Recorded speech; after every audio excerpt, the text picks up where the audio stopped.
To our amazing viewers at Cheating Tales Lab, welcome and thank you. Your presence makes these stories worth sharing. We'd love to hear, which part of the world are you joining us from? Let us know. Now, let's dive into today's story. Chapter 1, The Foundation. Robert Mitchell stood at the floor-to-ceiling windows of his downtown office, watching the city sprawl beneath him like a conquered territory. At 42, he commanded one of the region's most successful construction and development companies, Mitchell Holdings. His empire hadn't been built on kindness. Rob understood that weakness invited predators, and he'd learned that lesson early in the foster homes of his youth. The intercom buzzed. "Mr. Mitchell, your wife called. She needs to speak with you urgently." Rob's jaw tightened. Lisa rarely called during business hours unless she wanted something expensive or had created some social crisis that required his reputation to clean up. He'd married her 8 years ago when her beauty and charm had masked what he now recognized as calculated manipulation. Back then, she'd been Lisa Thompson, a real estate agent who'd sold him his first commercial property. Their whirlwind romance had produced Tyler, the one pure thing in Rob's life. "Transfer her," he said, settling into his leather chair. "Rob, darling." Lisa's voice carried that honeyed tone she used when maneuvering. "I know this is sudden, but David Thornton passed away yesterday. The funeral is tomorrow, and I really think we should attend." David Thornton. The name hit Rob like a cold slap. Lisa's college boyfriend, the one she'd been completely over when they'd met. The one she'd occasionally mentioned with a wistful smile that had always irritated him more than he'd admitted. "We didn't know him," Rob said flatly. "I knew him, Rob. He was important to me once. Please, I need this. Tyler can come with us. It'll be good for him to understand death and grieving." Something in her voice, desperation masked as emotion, set off every alarm Rob's survival instincts had developed. Lisa rarely asked for anything this personal, especially involving her past. "Why now, Lisa? You haven't mentioned him in years." "His sister called me. She thought I should know." "Rob, please. This matters to me." Rob stared out at his city, remembering the last time someone had tried to manipulate him this obviously. That business partner had lost everything. His company, his reputation, his marriage. Rob didn't forgive betrayal, and he never forgot. "Fine," he said. "We'll go." That evening, Rob watched Tyler practice basketball in their driveway. At 8, the boy was already showing signs of the athleticism that would serve him well. Tyler had Lisa's delicate features, but something in his eyes reminded Rob of himself, a wariness that seemed premature for a child. "Dad, Mom says we're going to a funeral tomorrow," Tyler said, dribbling the ball absently. "That's right, buddy. Sometimes we have to do things that are hard because they matter to the people we love." Tyler nodded solemnly. "Was he Mom's friend?" "Once upon a time," Rob said, studying his son's face for any flicker of recognition at David's name. "There was none. Go wash up for dinner." Inside, Lisa moved around the kitchen with unusual energy, humming while she cooked, something she rarely did anymore. Her dark hair caught the light as she turned, and for a moment, Rob saw the woman who'd captivated him 9 years ago. Then she spoke. "I picked out Tyler's suit for tomorrow. The navy one you bought him for Christmas. Why are you so invested in making this perfect, Lisa?" She froze for just a heartbeat before turning with a bright smile. "I want to pay proper respects. David was a good man. Good enough that you've been in contact with his family. His sister looked me up on social media. We weren't close, but grief makes people reach out to their past, you know?" Rob nodded, filing away the lie. He'd built his success on reading people, and Lisa was broadcasting deception like a neon sign. Tomorrow's funeral would be interesting. Chapter 2, Buried Secrets. The drive to St. Matthew's Episcopal Church stretched 45 minutes through autumn countryside. Lisa sat rigid in the passenger seat, checking her makeup in the visor mirror for the 3rd time. In the back seat, Tyler played quietly with his handheld game, oblivious to the tension radiating from his mother. "Tell me about David," Rob said casually, navigating the winding road. Lisa's hands twisted in her lap. "We dated in college. He was gentle, kind, the sort of man who rescued stray cats and volunteered at soup kitchens.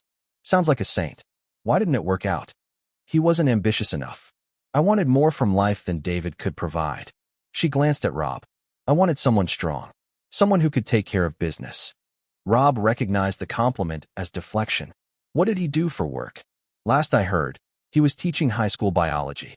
Never married, No kids. His sister mentioned he'd been battling depression for years. The church parking lot was surprisingly full for a Tuesday morning funeral. Rob noted the mix of vehicles, modest sedans, older pickup trucks, a few luxury cars that seemed out of place. He helped Tyler from the back seat, straightening the boy's tie. "Remember, we're here to show respect," he told Tyler. "Stay close and follow my lead." Inside, the church hummed with quiet conversation. Lisa immediately tensed, scanning the crowd with barely concealed anxiety. Rob caught her arm gently but firmly. "Second thoughts. No, I haven't seen some of these people in a long time." A woman approached them, mid-40s, with Lisa's bone structure but harder edges. "Lisa? Oh my God, Lisa Thompson." "It's Lisa Mitchell now," Lisa replied, forcing a smile. "Rob, this is Jenny Sinclair. We were roommates junior year." Jenny's gaze moved to Tyler, and something flickered across her face. Recognition? Surprise? "And this must be your son." "Tyler," Lisa said quickly. "He's 8. 8, Jenny repeated slowly. "How nice that you brought him." "David would have." "Well, he would have appreciated that." Rob caught the hesitation, filing it away with growing suspicion. They found seats in the middle section as the service began. The priest, Father Morrison, spoke warmly of David Thornton's gentle nature, his dedication to his students, his struggle with loneliness in recent years. "David never found his own family," the priest said, "but he poured his love into hundreds of students who knew him as a teacher, mentor, and friend." Rob watched Lisa throughout the service. She wept. Real tears, not the calculated variety he'd learned to recognize. Her grief seemed genuine, deeper than appropriate for a college boyfriend she'd supposedly forgotten. When the priest asked for memories, several former students spoke movingly about David's impact on their lives. Then Jenny Sinclair approached the podium. "I knew David through college friends," she began, her eyes finding Lisa in the crowd. "He was one of those rare people who loved completely, even when that love wasn't returned. David carried a torch for someone for years, long after she'd moved on. He never got over losing her, or losing the chance to know his." "Thank you, Jenny." Father Morrison interrupted gently. "Perhaps we should move to the final prayers." But Rob had heard enough. The pieces were falling into place with sickening clarity. Lisa's insistence on attending. Tyler's age. The way several people had stared at his son with recognition rather than polite interest. As they stood for the closing hymn, Rob's hand found Lisa's shoulder. To anyone watching, it would seem like comfort. Lisa knew better. She'd felt that grip before, when Rob's business smile hid deadly intent. "We need to talk," he whispered against her ear. "Soon." The burial was brief. Rob stood with Tyler at the graveside, watching his wife lay a single white rose on David Thornton's casket. Her lips moved in what might have been a prayer or an apology. Driving home, Tyler fell asleep in the back seat. Lisa stared out the window, tears still fresh on her cheeks. "Nice service," Rob said conversationally. "Yes." David would have been pleased. A lot of people seemed to know Tyler. Lisa's breath caught. "What do you mean?" "Just interesting how many people commented on him. For strangers, they seemed awfully familiar with our son. People are always drawn to children at funerals. It represents hope, continuity." Rob nodded, his businessman's mask firmly in place. But inside, cold fury was building like a storm front. He thought of the years he'd spent building a life with Lisa, providing for Tyler, believing in the fiction of their family. If his suspicions were correct, everything he'd built his happiness on was a lie. And Rob Mitchell didn't forgive lies. Chapter 3. The Truth Unveiled. The revelation came 3 days later, but not how Rob had expected. He'd spent the morning conducting his own investigation, using the private investigator his company kept on retainer for background checks. What he'd learned made him sick. David Thornton had died by suicide after years of depression, reportedly triggered by seeing photos of Lisa's family on social media. Bank records showed he'd been sending anonymous money orders to a children's savings account, Tyler's college fund that Lisa had claimed came from her investments. Rob was preparing to confront Lisa when his phone rang. Father Morrison's name appeared on the screen. "Mr. Mitchell? I hope you don't mind me calling. I got your number from the funeral guest book. There's something I need to discuss with you privately." They met at a diner 20 minutes from Rob's office. Father Morrison looked haggard, older than his 60 years. "What I'm about to tell you violates several confidences," the priest began. "But David's death," It's weighing on me. He came to see me 2 weeks before he died. Rob's coffee grew cold as Father Morrison spoke. David had confessed his love affair with Lisa during her marriage to Rob. He'd been racked with guilt about Tyler's parentage, wanting to be part of his son's life, but respecting Lisa's insistence that Rob never know. The weight of the secret, combined with his isolation and depression, had become unbearable. He wanted to tell you himself, Father Morrison said. He thought you deserved to know. But Lisa threatened to disappear with Tyler if he said anything. She convinced him you'd take Tyler away from both of them. How long?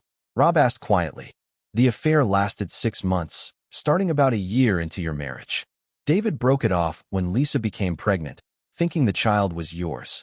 It wasn't until Tyler was 3 that David realized. The timing, Rob finished. Tyler had been born exactly 9 months after Rob's business trip to Seattle, a trip that had lasted 3 weeks. Rob drove home in a haze of controlled rage. Everything made sense now. Lisa's insistence on natural childbirth with no paternity testing, her reluctance to have more children, the way she'd encouraged his long business trips during Tyler's early years. Even Tyler's recent questions about why he didn't look like his father. He found Lisa in their bedroom, packing Tyler's clothes for a weekend trip to her sister's. Going somewhere. She turned, startled. I thought Tyler and I would visit Sandra. He's been asking about his cousins. Funny timing. Right after David's funeral. Lisa's hand stilled on Tyler's shirt. What's that supposed to mean? Rob closed the bedroom door and turned the lock. Not to trap her. He wasn't that kind of man. But to ensure Tyler wouldn't accidentally overhear what was coming. It means I know Lisa. About David. About Tyler. About 8 years of lies. The color drained from her face, but she lifted her chin defiantly. I don't know what you think you know. I know Tyler isn't my son. I know you were sleeping with David while married to me. I know David's been sending money for Tyler's college fund. And I know David killed himself because he couldn't live with the secret anymore. Lisa sank onto the bed, her composure crumbling. Rob, please. Let me explain. Explain what? That you've been playing house with another man's child while I built my life around being Tyler's father? That you let me fall in love with a boy who isn't mine while his real father suffered in silence? Tyler loves you, Lisa whispered. You're the only father he's ever known. And whose choice was that? Rob's voice remained deadly calm, but his eyes burned with rage. You made that decision for all of us. David, me, Tyler, we were all just pieces in your game. Lisa began to cry. I was scared. When I realized I was pregnant, and it might be David's. I panicked. You were so successful, so stable. David was still struggling with his teaching degree. I thought I was protecting everyone. You thought you were protecting yourself. Rob, please. We can work through this. Tyler needs you. I need you. Rob looked at his wife, really looked at her for what felt like the first time in years. She was beautiful, even in her desperation. But beauty couldn't hide the rod anymore. Pack your things, he said quietly. You and Tyler leave tonight. You can't just throw us out. This is Tyler's home too. Tyler is David Thornton's son. Maybe he should live in David's world, not mine. Lisa grabbed his arm. Rob, I'll do anything. We can have our own children. We can start over. Rob removed her hand gently but firmly. I don't start over, Lisa. I finish things. Something in his tone made her step back. She'd seen Rob destroy business rivals who'd tried to cheat him. She'd watched him systematically ruin a contractor who'd overcharged them on their first house. But she'd never thought that cold calculation would turn on her. What does that mean? Rob was already moving toward the door. It means you have 2 hours to pack what you need. Tyler's college fund, the real one I've been contributing to, stays with me until we sort out custody. The fake one David was funding can go with you. Custody? Rob, you can't be serious. Tyler doesn't know any of this. Tyler will know everything, Rob said. But first, you and I are going to have a longer conversation about how this plays out. And Lisa, he paused at the door. You're going to find out what happens when you betray someone who doesn't forgive. As he walked downstairs, Rob's mind was already working through the implications. Legal custody would be complicated. His name was on Tyler's birth certificate, but biology would matter in court. Financial assets would need protection. Lisa's reputation in their social circle would need adjustment. But those were details. The important thing was that Rob Mitchell had been betrayed, and betrayal always carried a price. He just needed to decide how much Lisa could afford to pay. Chapter 4. The Price of Deception. Lisa was gone when Rob returned from his emergency meeting with his attorney, taking Tyler and 2 suitcases to her sister Sandra's house across town. She'd left a letter on the kitchen counter, for pages of justifications and pleas that Rob fed directly into the fireplace without reading past the first paragraph. Marcus Webb, Rob's lawyer and one of his few genuine friends, had been blunt about the situation. Legally, you're Tyler's father until proven otherwise, Marcus had explained. But if Lisa pushes for a paternity test, things get complicated. You might owe child support for David's kid, depending on how the judge views your role as the presumed father. And if I push for the test? Then you're opening a can of worms that might not go in your favor. Tyler's 8 years old. Some judges will prioritize his emotional well-being over biological truth, especially since you've been his father figure. Rob had sat in Marcus's office, staring out at the city lights, calculating angles. What if Lisa doesn't want to go to court? Then you negotiate. But Rob, Marcus leaned forward. I've known you 15 years. I can see that look in your eyes. Don't do anything stupid. Define stupid. Anything that lands you in jail or costs you everything you've built. Now, alone in his house for the first time in 8 years, Rob poured himself a scotch and began planning. He wasn't interested in traditional divorce proceedings or custody battles. Those were civilized solutions to civilized problems. Lisa had declared war the moment she decided to build their marriage on a lie, and Rob intended to win. His phone buzzed with a text from an unknown number. Tyler is asking for you. Please don't do this to him. Lisa. Rob deleted the message without responding. The next morning brought a call from Sandra, Lisa's sister. Rob, you need to come get your son. He's been crying all night asking when he's coming home. Tyler isn't my son, Sandra. I'm sure Lisa filled you in on the details. A pause. Jesus, Rob. He's 8 years old. He doesn't understand any of this. Then maybe his mother should have thought about that before she decided to lie to everyone for 8 years. Look, I know Lisa screwed up, but Tyler is David Thornton's son. Perhaps his father's family would be interested in meeting him. Rob hung up before Sandra could respond. Within an hour, his private investigator called with David's family information. 2 sisters, both married with children. Parents still alive, living in Florida. None of them knew about Tyler's existence. The investigator's report was thorough. David's family was working class, but stable. His sister Jenny, the woman from the funeral, lived just 30 minutes away and worked as a nurse. She'd never married, had no children of her own. Rob made the call that afternoon. Miss Sinclair? This is Robert Mitchell. We met at David's funeral. I think we need to talk. They met at the same diner where Father Morrison had delivered his bombshell. Jenny looked nervous, her hands trembling slightly as she ordered coffee. You know about Tyler, Rob said. It wasn't a question. Jenny nodded. David told me 3 years ago. He was wrestling with whether to contact you or Lisa. I told him to stay away, that nothing good could come from destroying a family.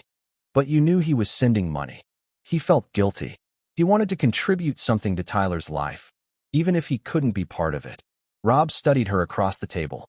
Jenny had David's gentle eyes, but harder lines around them. Life had taught her lessons her brother had never learned. Would you like to meet your nephew? Jenny's breath caught. Are you serious? Tyler's going to need family when this is over. His mother made choices that are going to have consequences. David's son deserves to know where he came from. What about Lisa? Lisa doesn't get a vote anymore. Rob's voice carried the weight of final judgment. She lost that right when she decided to build her life on lies. That evening, Rob called his accountant and his business manager. By morning, he'd liquidated several investments and moved money into accounts Lisa couldn't access. She'd been living off his success for 8 years, financing her comfortable life while David struggled on a teacher's salary and sent what little he could spare to support the son he couldn't claim. The balance was about to shift. Lisa called that night, her voice desperate. Rob, please. Tyler won't eat. He won't sleep. He just keeps asking when he's coming home. Tyler doesn't have a home with me anymore. You're punishing an innocent child for my mistakes. I'm correcting a lie you've been telling for 8 years. Tyler's father was David Thornton. His family would like to meet him. His family? Rob, you can't be serious. You're going to uproot Tyler's entire life because you're angry at me. I'm not angry, Lisa. Anger is temporary. What I feel is permanent. He hung up and poured another scotch, staring out at the city that had always made sense to him. In business, betrayal had consequences. Competitors who tried to undercut him lost contracts. Partners who lied found themselves bankrupt. Suppliers who cheated him never worked in the industry again. Lisa had apparently thought marriage operated under different rules. She was about to learn otherwise. Chapter 5, Gathering Storm. The subpoena arrived at Sandra's house on a Tuesday morning, delivered by a private process server who'd been instructed to be thorough and professional. Lisa called Rob within an hour, her voice shaking with barely controlled panic. A paternity test? Rob, you can't be serious. The court takes biological parentage seriously in custody matters, Rob replied calmly, reviewing quarterly reports at his office. I thought you'd want to establish the truth. You know the truth. Tyler is David's son. I admitted that. Admissions aren't legal documentation. The court requires scientific proof. What Rob didn't mention was that the paternity test was only one part of his broader strategy. While Lisa focused on the immediate crisis, Rob had been building a comprehensive case that would reshape every aspect of their lives. His private investigator had delivered a detailed timeline of Lisa's affair with David, complete with credit card records showing hotel visits and restaurant charges during Rob's business trips. More damaging were the social media posts Lisa had deleted but which existed in cached searches, photos of her and Tyler visiting locations near David's school, captions about old friends and second chances. But the most devastating evidence came from David's own journals, obtained through his sister Jenny. David had documented his relationship with Lisa meticulously, including his growing suspicions about Tyler's parentage and his anguish over the secret. The entries painted Lisa not as a confused young woman who'd made a mistake, but as a calculated manipulator who'd strung both men along while securing her own interests. I need to see Tyler, Rob said into the phone. What? No. He's already confused enough. Lisa, I'm not asking. The court order gives me supervised visitation rights pending the custody hearing. I'll be there Saturday at 10. Rob hung up before she could argue further. He'd deliberately structured the visitation to be supervised by Jenny Sinclair, whom the court had approved as a neutral third party. It would be Tyler's first meeting with his father's family, a meeting that would serve multiple purposes. Saturday morning found them at Riverside Park, Tyler running ahead to the playground while Rob and Jenny sat on a bench watching. The boy seemed smaller than Rob remembered, his usual energy dampened by the confusion of the past week. He's beautiful, Jenny said softly. He has David's eyes. And Lisa's stubborn streak, Rob observed as Tyler attempted to climb a structure clearly marked for older children. Tyler, come here for a minute, Rob called. The boy approached reluctantly, his face closed off in a way that reminded Rob painfully of himself at that age. Protective, wary, expecting disappointment. Tyler, this is Miss Jenny. She was David's sister. The man whose funeral we attended.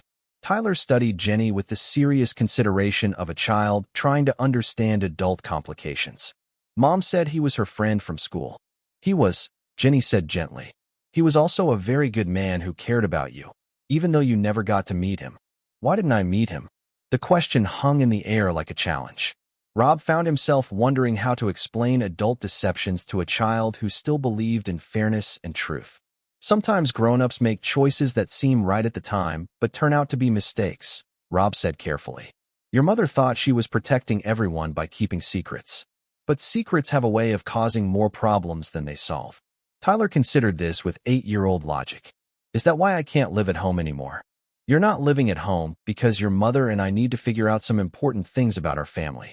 It's not your fault, Tyler. None of this is your fault. The boy nodded solemnly, then looked at Jenny. Did David look like me? Jenny smiled, pulling out her phone to show photos of David as a child. The resemblance was unmistakable. The same dark hair, the same thoughtful expression, the same way of tilting his head when concentrating. He would have loved you, she said, more than anything in the world. After Tyler returned to the playground, Jenny turned to Rob. You're going to fight for custody, aren't you? I'm going to fight for the truth. Tyler deserves to know who he really is and where he comes from. And Lisa? Rob's expression hardened. Lisa made her choices. Now she gets to live with the consequences. That evening, Rob received a call from Marcus Webb. Lisa's hired Jonathan Crenshaw. Rob felt a flicker of admiration despite himself. Crenshaw was expensive, ruthless, and very good at making problems disappear. Lisa was finally taking the situation seriously. What's his opening move?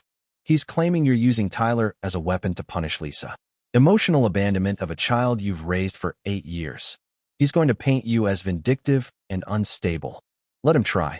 Rob moved to his home office, where he'd assembled files containing 8 years of careful documentation. I've got bank records showing every dollar I've spent on Tyler's education, medical care, and activities. I've got videos of every birthday party, every soccer game, every school event I attended while Lisa was running errands. If Crenshaw wants to discuss parental investment, I welcome the conversation. Rob, there's something else. Crenshaw filed a motion for emergency financial support. Lisa's claiming she's been financially dependent on you and can't afford basic living expenses. Interesting. Did he happen to mention the $200,000 she withdrew from our joint savings account 3 days before she moved out? Marcus paused. What $200,000? The money she moved to an account in Tyler's name that only she can access. My accountant flagged it yesterday.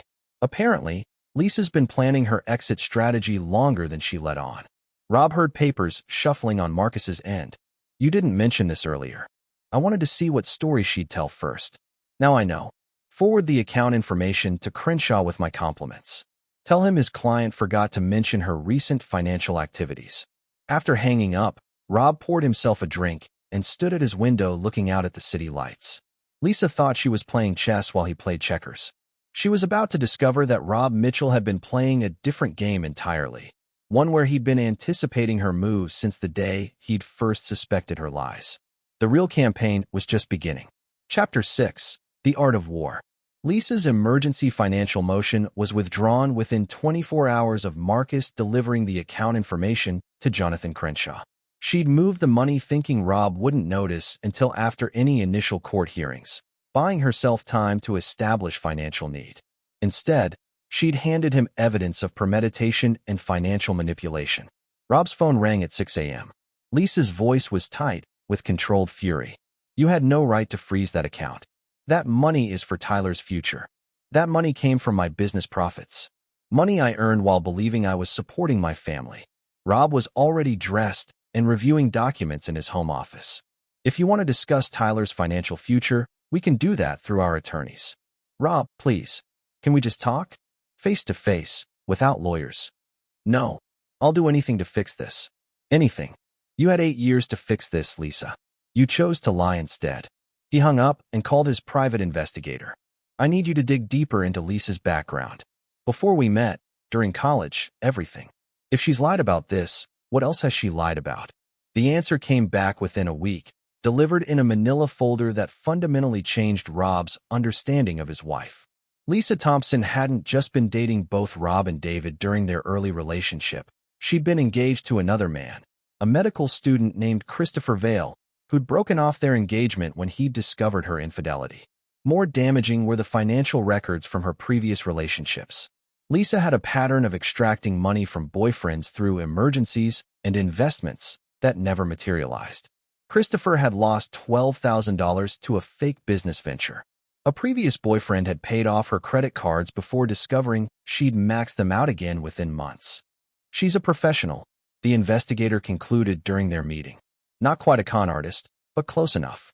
She finds successful men, gets them emotionally invested, then bleeds them financially while maintaining the fiction of a loving relationship. Rob studied the photographs and documents spread across his conference table. What about David? David was different. She actually cared about him, near as I can tell. But he wasn't successful enough to give her the life she wanted. You were the stability she craved, but David was the passion she couldn't give up. So she decided to have both. Until David's conscience got the better of him. The suicide note mentioned his guilt about Tyler and his desire to confess everything. Lisa's last text to him was sent 3 hours before he died, threatening to disappear with Tyler if he contacted you. Rob felt a cold clarity settle over him. Lisa hadn't just betrayed their marriage. She'd driven David to his death to protect her secret. The gentle man who'd fathered Tyler had died believing he was protecting his son, never knowing he was really protecting Lisa's lie. That afternoon, Rob made a call to Jenny Sinclair. I'd like Tyler to meet his other family. David's parents, his aunts and uncles, everyone who loved David and never got the chance to know his son. Are you sure that's wise? Tyler's already confused.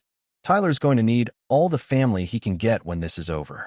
Lisa won't be in a position to provide much stability. What do you mean? Rob chose his words carefully. Let's just say that Lisa's past is more complicated than she's led people to believe. Tyler's going to need people who actually care about his well-being, not their own interests. The family meeting was arranged for the following weekend at Jenny's house. David's parents, Carl and Margaret Thornton, drove up from Florida to meet their grandson. David's other sister, Patricia, brought her 2 children, Tyler's cousins. Rob watched from the kitchen window as Tyler played in the backyard with children who shared his father's features and mannerisms. Carl Thornton sat on the porch, his eyes never leaving his grandson, tears streaming down his weathered face. He looks just like David at that age, Margaret whispered, standing beside Rob. How could she keep him from us? How could she let David die thinking he had no family? Because family was never the point for Lisa, Rob replied. Security was. David couldn't provide it. I could. She wanted the benefits of both relationships without the complications. Margaret turned to study him. You're not what I expected. What did you expect? Someone angrier. Someone looking for revenge. Rob considered this. I'm not angry anymore, Mrs. Thornton. Anger implies I still care about Lisa's choices. What I want now is justice. For yourself? For David? For Tyler? For all of us, she manipulated. That evening, after Tyler had reluctantly returned to Sandra's house, Rob sat with Jenny reviewing the legal strategy Marcus had developed. The custody case was becoming secondary to larger questions about fraud and emotional manipulation. The court will want to know what's in Tyler's best interests, Jenny said. Not what punishes Lisa. Tyler's best interests include knowing the truth about his father and having access to his father's family. They include being raised by people who value honesty over convenience. They include financial security that doesn't depend on lies and manipulation. And where do you fit into that picture? Rob had been asking himself the same question for days. Tyler wasn't his biological son, but they'd shared 8 years of Little League games, bedtime stories, and fishing trips. The boy called him Dad with complete trust, unaware that his entire identity was built on deception. I fit wherever Tyler needs me to fit, he said finally. But not as Lisa's victim anymore. Not as the man too stupid to see what was happening in his own house. Jenny studied his face. You care about him. Tyler, you really care about him. Tyler's the only innocent person in this entire mess. Whatever happens between Lisa and me, he doesn't deserve to pay the price for her choices. Then maybe there's hope for all of us. Rob looked out at the evening sky, considering the weeks ahead. Lisa thought she was fighting for custody of Tyler. What she didn't realize was that Rob was fighting for something much larger, the complete reconstruction of truth from the ashes of her lies. And in that fight, Rob Mitchell had never lost. Chapter 7. Truth and Consequences. The custody hearing began on a gray Monday morning in October, with Lisa dressed in conservative blue and Tyler waiting in the courthouse children's room, unaware that his future was being decided by strangers. Rob arrived alone, having declined Sandra's offer to testify on Lisa's behalf and Marcus's suggestion to bring character witnesses. I don't need people to vouch for my character, he told Marcus. I need the facts to speak for themselves. Jonathan Crenshaw opened with an emotional appeal about Tyler's need for stability and his bond with the only father he'd ever known. He painted Rob as a successful but cold businessman who was weaponizing an innocent child to punish an unfaithful wife. Mr. Mitchell claims to love this child, Crenshaw argued. Yet he's willing to destroy Tyler's security because his ego can't handle his wife's past mistakes. This isn't about Tyler's welfare. It's about revenge. Marcus's response was methodical and devastating. He presented 8 years of financial records showing Rob's investment in Tyler's education, healthcare, and activities. Bank statements proved Lisa had been systematically moving money into accounts she controlled, while David's secret payments revealed a parallel financial relationship she'd hidden from Rob. But the real bombshell came when Marcus introduced David's journals and Lisa's text messages, obtained through Jenny's cooperation as David's next of kin. Your Honor, this case isn't about a simple affair. It's about systematic deception designed to defraud Mr. Mitchell of his time, money, and emotional investment while denying Tyler's biological father the right to know his son. Judge Helen Morrison, no relation to Father Morrison, studied the evidence with the careful attention Rob recognized from his own business negotiations. She was in her 50s, with graying hair and sharp eyes that missed nothing. "Ms. Thompson," she said, using Lisa's maiden name deliberately, "you've testified that you believed Mr. Mitchell was Tyler's father. Yet these text messages to Mr. Thornton suggest otherwise. Can you explain the discrepancy?" Lisa's composure cracked. I wasn't certain. The timing was close. I thought it was possible either man could be Tyler's father. But you never sought clarity through testing? I didn't want to disrupt Tyler's life. Or your marriage to Mr. Mitchell? Crenshaw objected, but the damage was done. Judge Morrison had seen through Lisa's carefully constructed narrative to the calculation beneath. The paternity results, delivered by court order, confirmed what everyone already knew. David Thornton was Tyler's biological father, with 99.7% certainty. Tyler shared no genetic relationship with Rob Mitchell. During the lunch recess, Rob stood in the courthouse corridor watching Tyler through the children's room window. The boy was coloring, his tongue poking out slightly as he concentrated, a habit Rob had found endearing for 8 years. "Second thoughts?" Marcus asked. "No, but I want to talk to him before this goes any further." The conversation took place in Judge Morrison's chambers, with Tyler sitting in a chair that made him look even smaller than his 8 years. Rob knelt in front of him, meeting the boy's confused gaze. "Tyler, do you remember Miss Jenny from the park? And her family?" Tyler nodded. "They have the same eyes as me." "That's right. They're your biological family. Your real father was Jenny's brother, David. But you're my dad." The simple statement hit Rob harder than he'd expected. "I've been your dad for 8 years, and I've loved every minute of it. But there are things about your family that I didn't know. Things your mother didn't tell me. Is that why Mom cries all the time now?" Rob felt his resolve waver for just a moment. Lisa's tears might be genuine. Regret for the pain she'd caused, fear for her future, grief for the life she was losing. But they didn't change the fundamental facts. Your mother made some choices that hurt people. Good people who loved you. Now we have to figure out how to fix those mistakes. Are you going to stop being my dad? The question hung in the air like a physical presence. Judge Morrison leaned forward slightly, her professional neutrality tinged with obvious concern for the child caught in adult complications. "I'm always going to care about you, Tyler. But you have a whole family you've never met, grandparents and aunts and cousins who loved your father and want to love you too. They can give you things I can't." "Like what?" "Like the truth about where you came from. Like stories about your real father and what kind of man he was. Like belonging to people who share your blood and your history."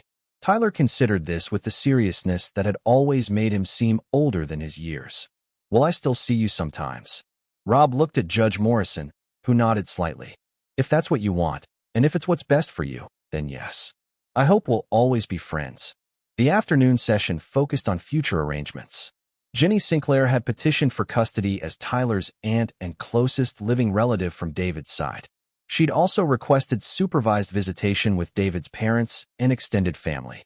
Lisa fought desperately, arguing that Tyler barely knew these people and that disrupting his life would cause psychological damage. But Crenshaw's earlier strategy had backfired.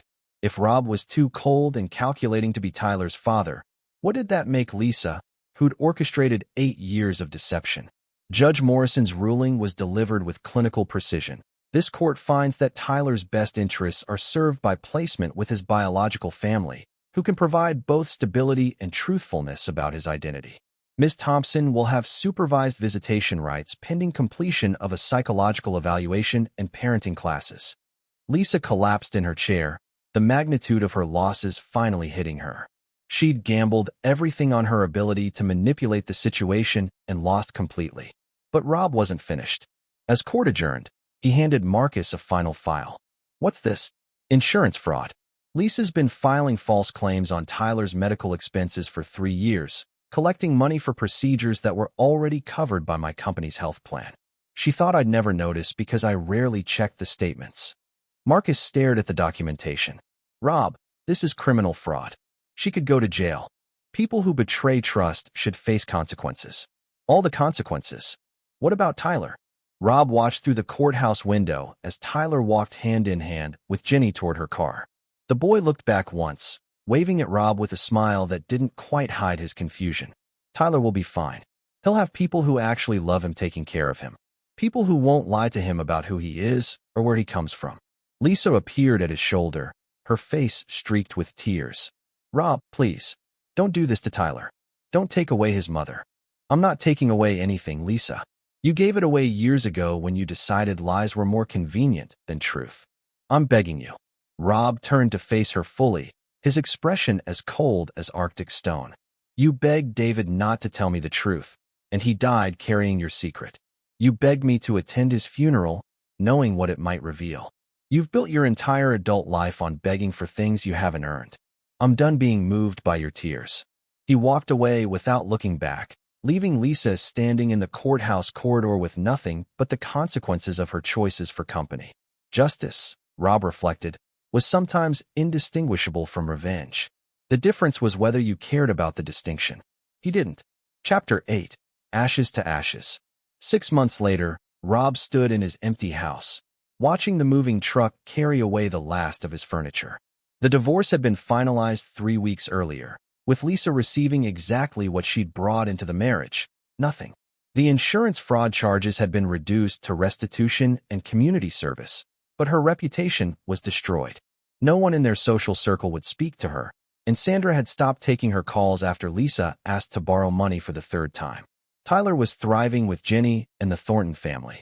The boy had adapted to his new life with the resilience children showed when adults finally stopped lying to them. He attended a new school closer to Jenny's house, played on a soccer team with his cousins, and spent weekends learning about his father through David's family stories. Rob still saw Tyler once a month, per the custody agreement. The visits were cordial but distant, not unfriendly, but lacking the easy intimacy they'd shared when Tyler believed Rob was his father. The boy was polite, grateful for the birthday gifts and Christmas presents, but his real affection was reserved for the family that shared his blood and his truth. It was exactly what Rob had wanted, which didn't make it less painful. His phone buzzed with a text from Marcus. New offer came in for the house. Above asking price, cash deal. You sure about this? Rob typed back, accepted. I'm done here. He was moving to Austin, where Mitchell Holdings was expanding into commercial development. A fresh start in a new city, away from the memories and the wreckage of his marriage. He'd kept the business, the investments, and his reputation intact. Lisa had lost everything except her freedom, and even that was constrained by debt and shame. By any objective measure, Rob had won completely. His doorbell rang, interrupting his thoughts. Tyler stood on the porch with Jenny, both dressed in their Sunday clothes.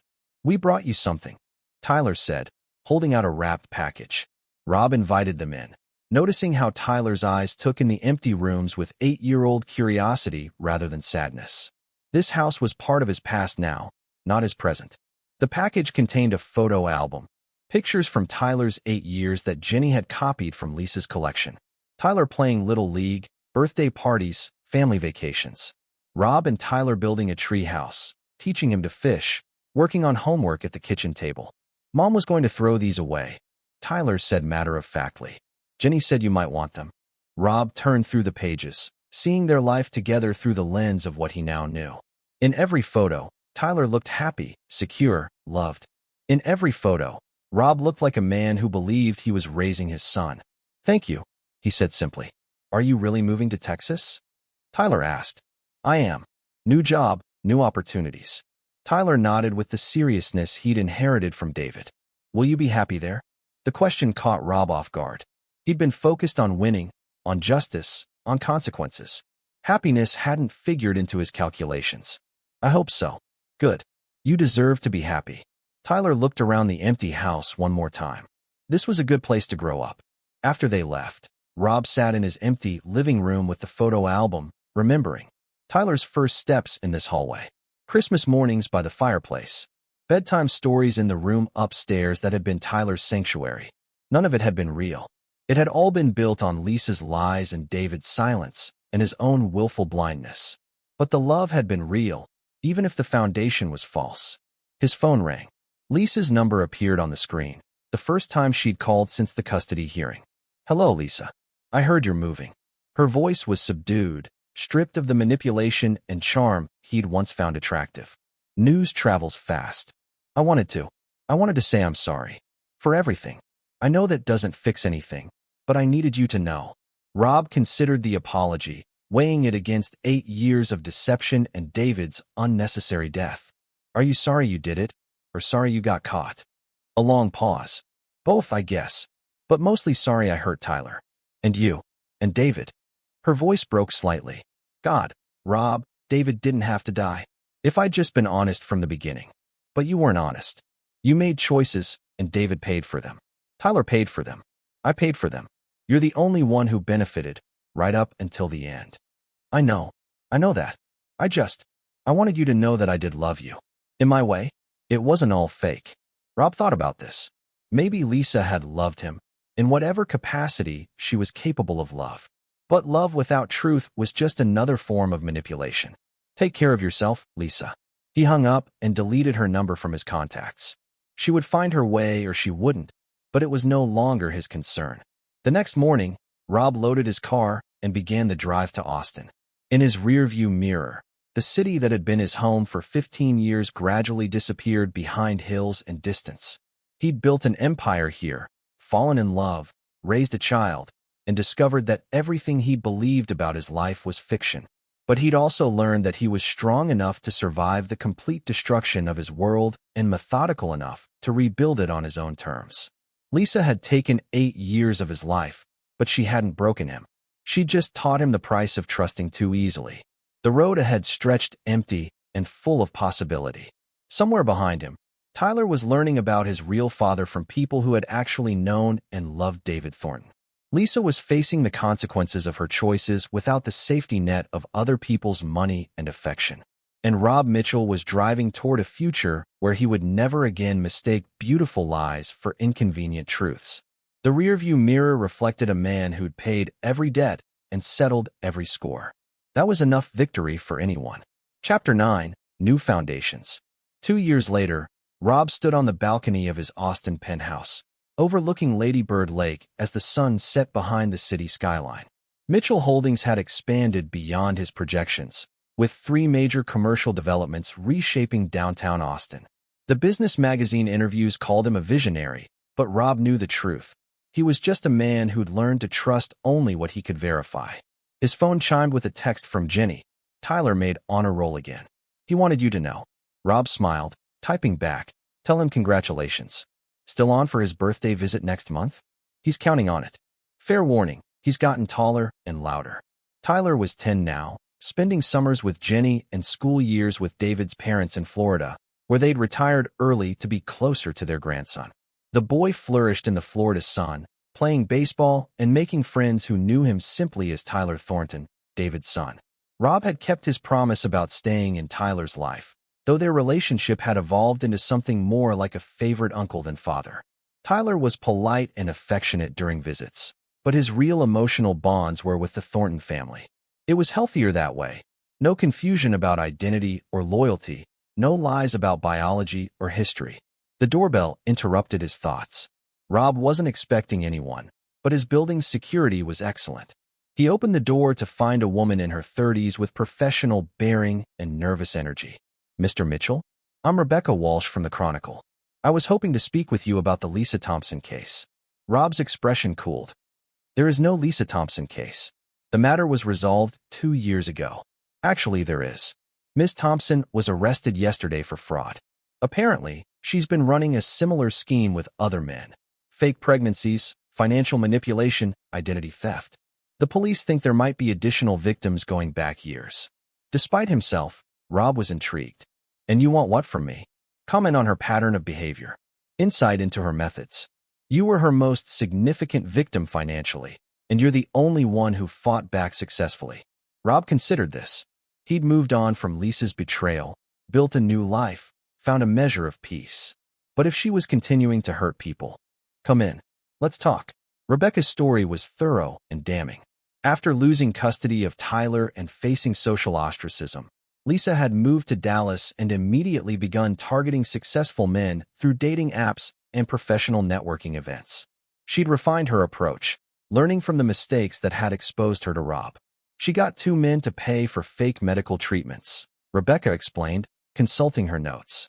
Another one funded a business venture that never existed. She was engaged to a real estate developer when one of her earlier victims recognized her photo on social media. How many victims total? At least 8 that we can verify. The financial damage is close to $500,000. Rob felt a familiar cold satisfaction. Lisa had learned nothing from their confrontation except how to be a more efficient predator. But she'd also underestimated how small the world could be for someone leaving that many enemies in their wake. What do you need from me?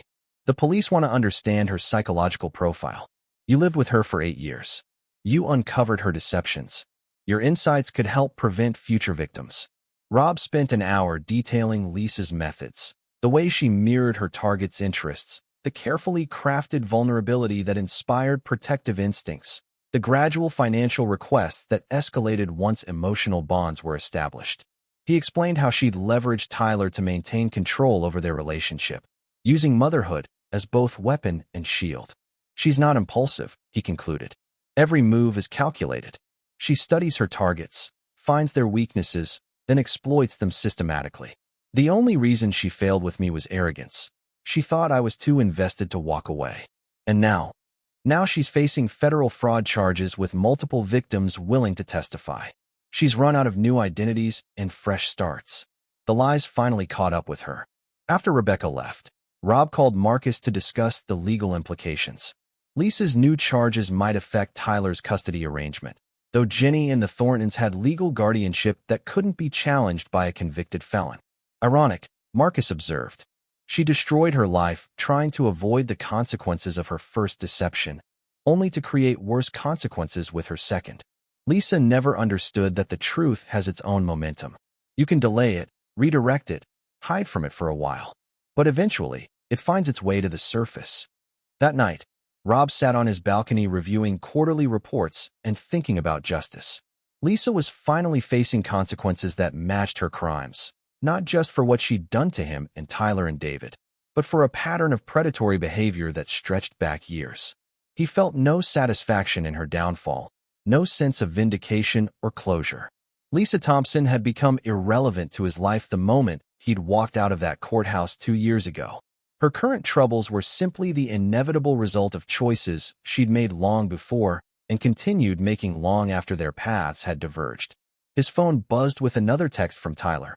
Jenny says you talked to a reporter about Mom. Are you okay? Rob smiled at the boy's concern. Even at 10, Tyler understood that his biological mother's troubles might affect the people who cared about him. I'm fine. Just helping make sure she can't hurt anyone else. Good. Love you, Rob. Love you too, kiddo. Rob finished his reports and went inside, glancing once at the photo album Tyler had given him 2 years earlier. The pictures showed a happy family built on lies, but they also showed love, imperfect, incomplete, but genuine. Tyler would grow up knowing the truth about his father, surrounded by people who chose honesty over convenience. Lisa would face the consequences of her choices in whatever prison housed white-collar criminals. David's memory had been honored by the family that knew and loved him, and Rob Mitchell had learned that some betrayals were too fundamental to forgive, but not too fundamental to survive. The city lights twinkled beyond his windows like distant stars, each one representing someone else's story of triumph or failure, love or loss. Rob had written his chapter of that larger narrative, and it had ended exactly as he'd planned, with truth triumphant and justice served. Tomorrow would bring new challenges, new opportunities, new chances to build something lasting on solid foundations. But tonight, he was content to sit in his quiet home, surrounded by success he'd earned honestly, planning a future no one could steal or destroy with lies. He'd won the only victory that mattered, the right to live according to his own truth. This is where our story comes to an end. Share your thoughts in the comments section. Thanks for your time. If you enjoy this story, please subscribe to this channel. Click on the video you see on the screen, and I will see you there.